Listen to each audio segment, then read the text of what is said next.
ഇത് എന്റെ മോളുടെ ഒരു ഇഷ്യൂ വേറൊന്നുമില്ല. കുറെ നാളായി ഇങ്ങനെ നിൽക്കുക. ഇത് വേറൊന്നുമല്ല, ഈ മുദ്ദുക എന്ന സിനിമ തുടങ്ങുന്നത് മുതൽ ഇവള് അതില് സിനിമ എന്റെ ഒരു അനുവാദമില്ലാതെയാണ് സിനിമയിൽ പോയി അഭിനയിച്ചത്. അപ്പോ അത് വളരെ കുറച്ച് ഞാൻ അതിനെ ഒപ്പോസ് ചെയ്തു.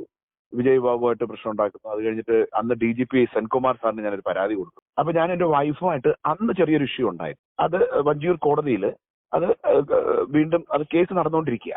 അത് കോംപ്രമൈസിങ് ഇതിലോട്ടാണ് നീങ്ങുന്നത്. ഇപ്പോൾ പോലും കേസ് അങ്ങനെ ഞങ്ങൾ ഡിവോഴ്സ് ആയിട്ടില്ല. അപ്പൊ ഈ കുട്ടികളുടെ സംഭവം എന്ന് വെച്ചാൽ എന്തെങ്കിലും ഒരു ചെറിയ സംഭവം ഉണ്ടെങ്കിൽ അത് അവർക്ക് ഇപ്പോഴത്തെ അറിയാമല്ലോ. അപ്പൊ ഇവിടെ സംഭവിച്ചു എന്നറിയാമോ കേട്ടോ, ഞാൻ ഇവിടെ ഷൂട്ടിനിടയിൽ 4-5 എനിക്ക് ഷൂട്ടില്ലായിരുന്നു. അപ്പം എന്റെ 2 കുട്ടികളായി. അപ്പൊ ഒരു ഇളയ മോള് മീഗൽ, അപ്പൊ അവള് 12ാം ക്ലാസ് പാസ്സായി. അപ്പൊ ഞാന് കുറച്ച് പൈസയൊക്കെ അവര് കനറ ബാങ്ക് വഴി ഞാൻ ട്രാൻസ്ഫർ ചെയ്തു. എന്റെ വൈഫിന്റെ അക്കൗണ്ട് കാനറ ബാങ്ക്. അപ്പൊ ആ പൈസ കിട്ടിയ അവിടെ പോയിട്ട് മോളുടെ അഡ്മിഷനും കാര്യങ്ങളൊക്കെ നോക്കണമല്ലോ. അപ്പൊ ഒന്നുമില്ല, ഈ മോളുടെ അടുത്ത് മോളെ ഏത് സബ്ജക്റ്റ് ആണ്, എങ്ങനെയാണ് നിന്റെ അടുത്ത ഫ്യൂച്ചർ പ്ലാൻ എന്നൊക്കെ പറഞ്ഞ് സംസാരിക്കാൻ വേണ്ടിയിട്ട് ഞാൻ അവിടെ നിന്ന് 3-ാം തീയതി ഞാൻ വണ്ടി എടുത്തിട്ട്, എനിക്ക് ഷൂട്ടില്ല 4-5, ഞാൻ ട്രിവാൻഡ്രത്ത് വരിക. എന്നിട്ട് കാനറ ബാങ്ക് പോയി മാനേജറിനെ കണ്ടു. സാറേ ഈ പൈസ ക്രെഡിറ്റ് ആയിട്ടുണ്ട്. ഉണ്ടെന്ന് പറഞ്ഞു. അപ്പൊ വൈഫിനെ വിളിച്ചിട്ട് കിട്ടുന്നില്ല, ഫോൺ എടുക്കുന്നില്ല. അപ്പൊ അതിന് മുമ്പുള്ള ഒരു സംഭവം എന്ന് വെച്ചാൽ എന്റെ മൂത്ത മോള് അവള് 1 വർഷമായിട്ട് കാനഡയിൽ സ്റ്റഡീസിന് പോയി എന്ന് പറഞ്ഞിട്ട് എന്റെ അടുത്ത് പറഞ്ഞു. വൈഫ് പറഞ്ഞു. ഞാനിവിടെ പോകുമ്പോൾ ഒരു ദിവസം വീട്ടിലില്ലാതപ്പം വൈഫും ഈ ഇളയ ആളും കൂടെ പറഞ്ഞതാണ്. അപ്പൊ എനിക്ക് ടെൻഷനായി. കാരണം എന്നെ അറിയാതെ എന്റെ മോൾക്ക് പാസ്പോർട്ട് പോലും ഇല്ല. അപ്പൊ ഞാൻ പറഞ്ഞു, മോളെ നീ ഇത് എങ്ങനെ പോയി എന്ന് പറഞ്ഞിട്ട് ഞാൻ ശ്രീകാര്യം പോലീസ് സ്റ്റേഷനിൽ ഒരു കംപ്ലൈന്റ് കൊടുത്തു. എന്റെ മോളെ കാണാനില്ല. അപ്പം ഇവര് വിളിച്ചിട്ട് വൈഫിനോട് ചോദിച്ചപ്പോ വൈഫ് പറഞ്ഞു അവള് എഡ്യൂക്കേഷനിൽ പോയിരിക്കുകയാണ്, ബാക്കി എത്ര ഡീറ്റെയിൽ അറിഞ്ഞാൽ മതി, അവള് പ്രായപൂർത്തിയായ പെൺകുട്ടിയാണ്. പക്ഷെ എങ്കിലും ഒരു അച്ഛൻ എന്ന നിലയിൽ നമുക്ക് ടെൻഷൻ ഉണ്ടാവുമല്ലോ. സ്വാഭാവികമായിട്ടും ഇവളുടെ കാനഡയിലാണ്, പിന്നെ എഡ്യൂക്കേഷന് പോയതല്ലേ, ഞാനിങ്ങനെ ടെൻഷൻ അടിച്ച് നിൽക്കുന്നതല്ലാതെ. പിന്നെ ഞാൻ ഇന്ന് ഈ കാനറ ബാങ്കിന്റെ സംഭവം കഴിഞ്ഞിട്ട്, അതായത് ഇന്നലെ അപ്പൊ മാനേജറിന്റെ അടുത്ത് പറഞ്ഞു, എനിക്കൊരു കമ്പൈൻഡ് അക്കൗണ്ട് തുടങ്ങണം, എനിക്ക് ഫിക്സഡ് ഇടാൻ വേണ്ടിയിട്ടാണ്. അപ്പൊ അവരൊരു ഫോമും തന്നു. അങ്ങനെ മോളെ ഈ പൈസ കിട്ടിയോ എന്ന് ചോദിക്കാൻ വേണ്ടി പോയി.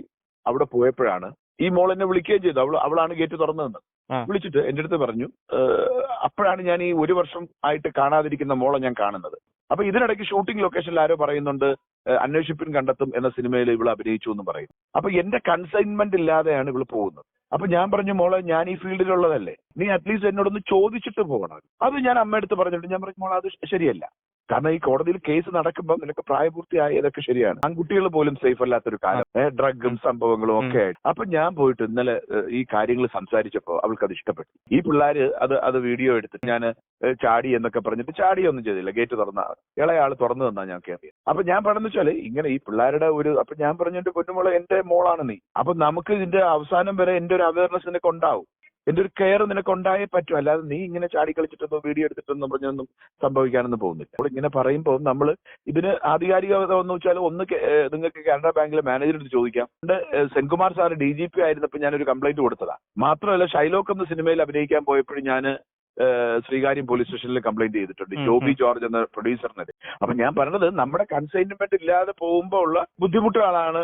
അപ്പൊ അവരിങ്ങനെയൊക്കെ പറഞ്ഞാലും നമുക്ക് നമ്മുടെ ജോലി ചെയ്തല്ലേ പറ്റുള്ളൂ. അപ്പൊ ഇതാണ് ഇപ്പൊ. പിന്നെ നമ്മൾ ഇതൊന്നും കയറി പറയണ്ട എന്നൊക്കെ പറഞ്ഞിരിക്കുമ്പോഴും ഇത് പറയേണ്ട കാര്യം പറഞ്ഞില്ലെങ്കിലുണ്ടല്ലോ, ആളുകൾ വിചാരിക്കും നമ്മൾ സ്ഥിരം പ്രശ്നക്കാരനെന്ന് വിചാരിക്കുകയും.